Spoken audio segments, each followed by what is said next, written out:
소가 남자나 여자를 받아서 죽이면 그 소는 반드시 돌로 쳐서 죽일 것이요 그 고기는 먹지 말 것이며 임자는 형벌을 면하려니와 소가 본래 받는 버릇이 있고 그 임자는 그로 말미암아 경고를 받았으되 단속하지 아니하여 남녀를 막론하고 받아 죽이면 그 소는 돌로 쳐 죽일 것이고 임자도 죽일 것이며 만일 그에게 속죄금을 부과하면 무릇 그 명령한 것을 생명의 대가로 낼 것이요 아들을 받든지 딸을 받든지 이 법규대로 그 임자에게 행할 것이며 소가 만일 남종이나 여종을 받으면 소임자가 은 30세겔을 그의 상전에게 줄 것이요 소는 돌로 쳐서 죽일지니라.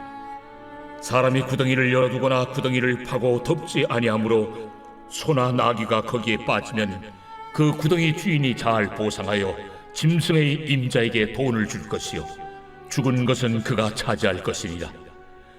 이 사람의 소가 저 사람의 소를 받아 죽이면 살아있는 소를 팔아 그 값을 반으로 나누고 또한 죽은 것도 반으로 나누려니와 그 소가 본래 받는 버릇이 있는 줄 알고도 그 임자가 단속하지 아니하였으면 그는 소로 소를 갚을 것이요 죽은 것은 그가 차지할지니라. 우리가 성경을 읽다 보면 종종 난감한 성경 본문들이 있습니다. 그리고 설교하기도 조금 어려운 본문들이 있습니다. 오늘과 같은 본문들입니다.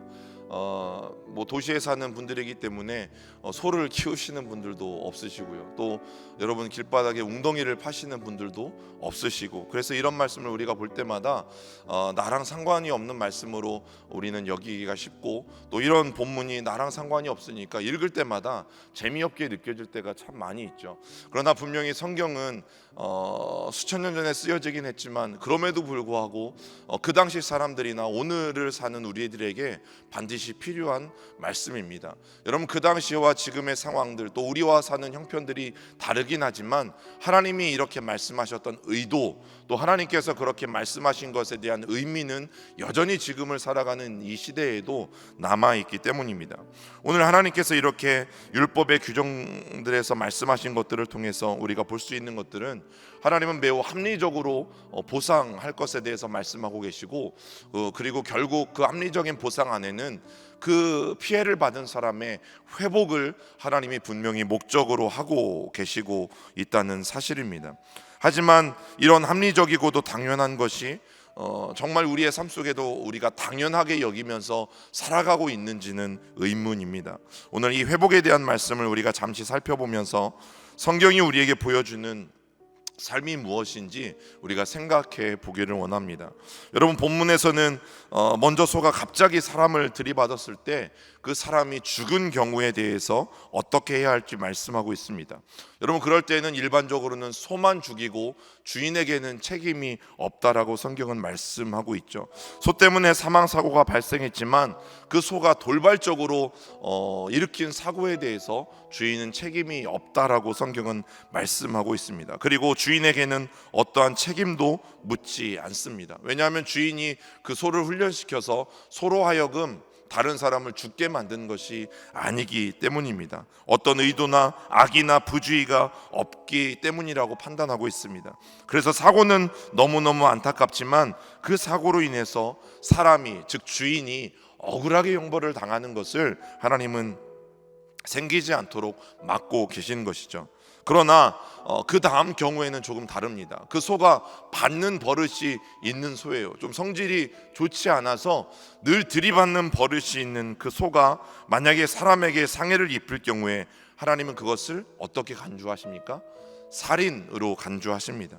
그래서 소의 주인도 사형에 처할 것이라고 성경은 분명하게 언급하고 있습니다. 물론 살인한 의도가 이 주인에게 없었지만 우리 소가 받는 버릇이 있네, 우리 소를 농사를 짓기 위해서 끌고 나가면 주변에 있는 사람들에게 달려드는 버릇이 있다라는 것을 주인으로서 너무나 잘 알고 있음에도 불구하고 그 소를 관리하지 않은 이유 때문입니다. 소가 그런 것이라고, 나에겐 아무런 잘못이 없다라고 주인이 말한다고 해도 이것은 주인의 명백한 잘못이라고 성경은 이야기하고 있습니다. 그런데 여러분, 이 소를 그냥 소로만 보면 아까도 말씀드린 것처럼 우리는 소를 키우지 않잖아요. 그런데 이것이 우리의 죄일 때는 우리와 똑같아지는 것이죠. 여러분, 이것이 죄의 본성 중에 하나입니다. 해결하고 내가 죄의 문제를 해결한다 할지라도 다음에 또 다른 죄의 문제들이, 아니면 사람마다 잘 넘어지는 죄의 문제들이 있죠. 그 죄들이 우리에게 늘 찾아온다라는 거죠. 그런데 우리가 그것을 잘 알고 있음에도 불구하고 그 죄의 습성들을, 내가 잘 짓는 그 죄들을 관리하지 않고 단속하지 않는다면 우리에게 똑같은 결과가 일어나는 것입니다. 여러분이 주인이 소를 관리하지 않음으로 말미암아 결국에는 자기 자신이 사형에 처해지게 되잖아요. 이 소가 사람을 죽이면, 내 소가 사람을 죽이면 내가 사형에 처해지는 것처럼 오늘 우리 안에 있는 죄가 하나님 앞에 해결되지 않고 그 죄가 관리되어지지 않으면 결국 죄의 삭은 사망이라고 말씀하신 것처럼, 여러분 그 죄만 해결이 되어지나요? 아니잖아요. 그 죄를 지은 우리가, 그 사람이 결국에는 죄의 심판을 받게 되어지는 것을 오늘 이 난폭한 소는 우리에게 분명히 증거해 주고 있습니다. 여러분, 우리가 그 마음을 다스리는 데 실패하면 여러분 우리도 똑같이 그 소 때문에 주인이 사형에 처해지는 것처럼 우리 안에 있는 죄 때문에 우리 그 자신이 분명히 어려움을 당할 수 있다는 것을 성경은 분명히 이야기해 줍니다. 그런데 30절에 보면 이 받는 버릇이 인한 소로 인해서 사망사고가 날 경우에요, 그 주인이 용서받을 수 있는 방법이 하나 있습니다. 죽임을 당하지 않는 방법이 하나 있습니다. 그것은 상대방의 가족이 요구한 조건을 다 들어주는 것이에요. 얼마를 구하든 어떤 요구 조건을 구하든 그 요구 조건에 다 응하게 되어지면 그 소의 주인은 사형을 면할 수 있다라는 거죠. 여러분, 속죄금은 내가 스스로 정할 수 있는 게 아니에요. 100만 원만 받아주시면 되지 않겠습니까? 아니면 내가 10일 동안 열심히 당신의 집에서 일해주면 되지 않겠습니까? 가 아니라 그 피해를 당한 측이 요구하는 대로 무조건 들어주어야지만 여러분 사형을 면할 수 있다라는 사실입니다. 여러분, 우리에게는 죄로 인한 죽음의 형벌이 동일하게 예정되어져 있었잖아요. 그리고 그 죄가 너무나 중해서 사실은 그 속죄금을 얼마를 요구하든 그 요구할 수 있는 금액을 낼 수 있는 형편이 되는 사람은 아무도 없다라는 거죠. 그래서 하나님께서 선택하신 방법은 무엇입니까? 대신 자기의 아들 예수 그리스도를 죽으심으로 저와 여러분들의 모든 속죄금을 면제해 주었다는 사실이고, 그리고 예수님으로 말미암아 모든 그 속죄금을 이미 지불하셨다는 사실이 오늘 우리에게 분명한 은혜가 되어지는 것이죠. 그리고 32절에 보면 이제 난폭한 소가 남종이나 여종을 죽였을 때에는 조금 달라요. 종은 조금 낮게 취급했는지 오늘 그 주인에게 어떻게 해요? 은 30세겔을 지불하라라고 이야기합니다. 그런데 여러분, 이 은 30세겔은 가만히 보면 쭉 몇천 년 후로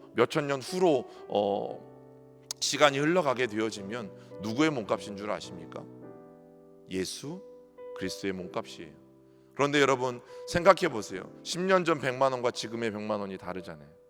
그러면 사실 예수님은 과거의 은 똑같이 30세겔이라고 이야기한다 할지라도 어떻게 보면 과거에 비해 과거의 남종이나 여종의 몸값보다도 훨씬 더 못한 몸값에 예수님은 팔리게 되어지시는 것을 우리는 알 수가 있죠. 가룟 유다가 예수님을 대제사장에게 넘긴 대가가 고작 수천 년 전의 몸값이었던, 그것도 남종과 여종의 몸값이었던 은 30세겔이었다라는 점입니다.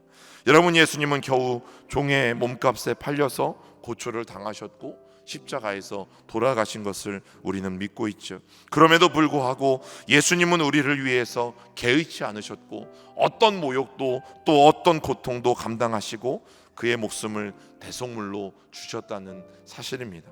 여러분, 구덩이에 가축이 빠졌을 경우에 대해서는 합리적인 보상과 회복을 규정하고 있고, 또 살인과 존엄에 대한 문제가 아니라면 율법의 기본 방향은 회복에 있다라는 것을 우리는 이 짧은 본문을 통해서 분명히 확인할 수 있습니다.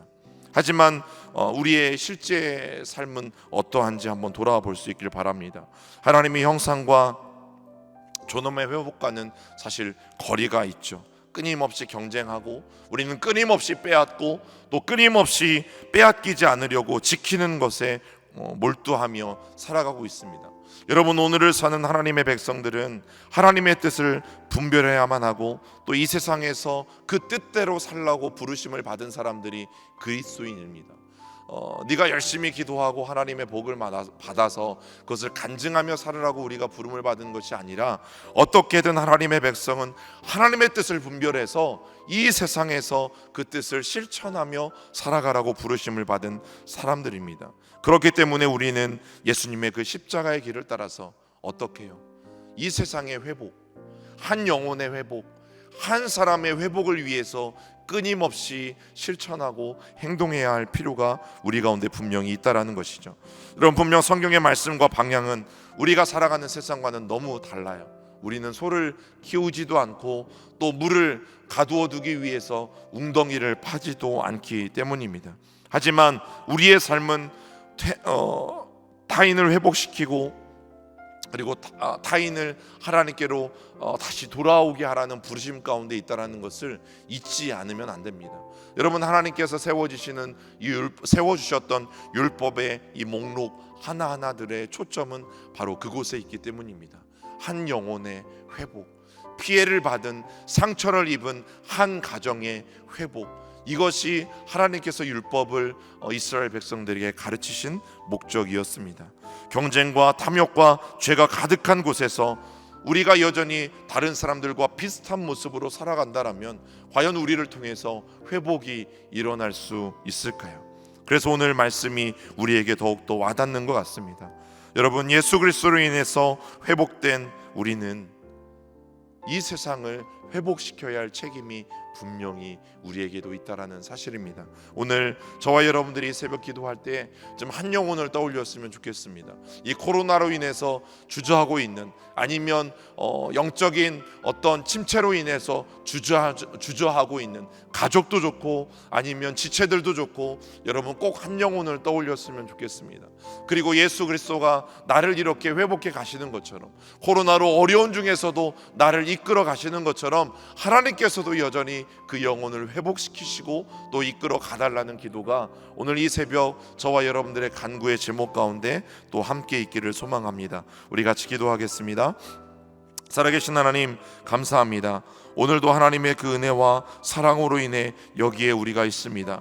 도저히 우리는 우리의 죄값을 스스로 하나님 갚을 수 없고 지불할 수 없지만 예수 그리스도를 통해 하나님 모든 대가를 지불하심으로 말미암아 오늘 내가 살고 또 내 삶이 회복되어지고 나를 통하여 나와 우리의 가정이 회복되어지는 그 은혜와 그 하나님의 사랑에 감사를 드립니다. 하나님, 이 세상이 다시금 하나님의 형상으로 회복되어지는 일들에 또 모든 만물이 고대하는 것들이, 모든 피조세계가 고대하는 것들이 하나님의 형상으로 회복되어지는 것이라고 로마서에도 분명히 말씀하고 있는 것처럼, 하나님 오늘 이 새벽 주님 앞에 부르짖고 기도하는 오늘 하나님 기도의 용사들을 통하여 우리 백운의 어떠한 지체가, 우리 가정의 어떠한 영혼이 회복되기를 간절히 원하시는 아버지 하나님의 뜻을 따라 오늘 나를 위한 기도의 제목이 분명히 있지만 그럼에도 불구하고 하나님께서 마음에 부어주시는 그 지체를 위해 오늘 우리가 기도할 때에 반드시 그 영혼이 주님 앞에 회복되고 돌아올 수 있도록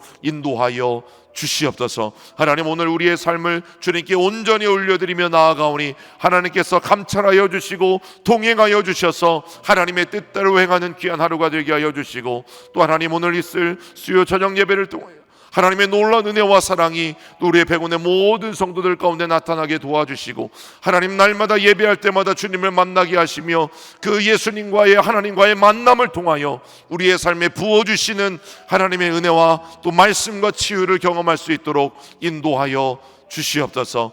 예수님의 이름으로 기도드립니다. 아멘.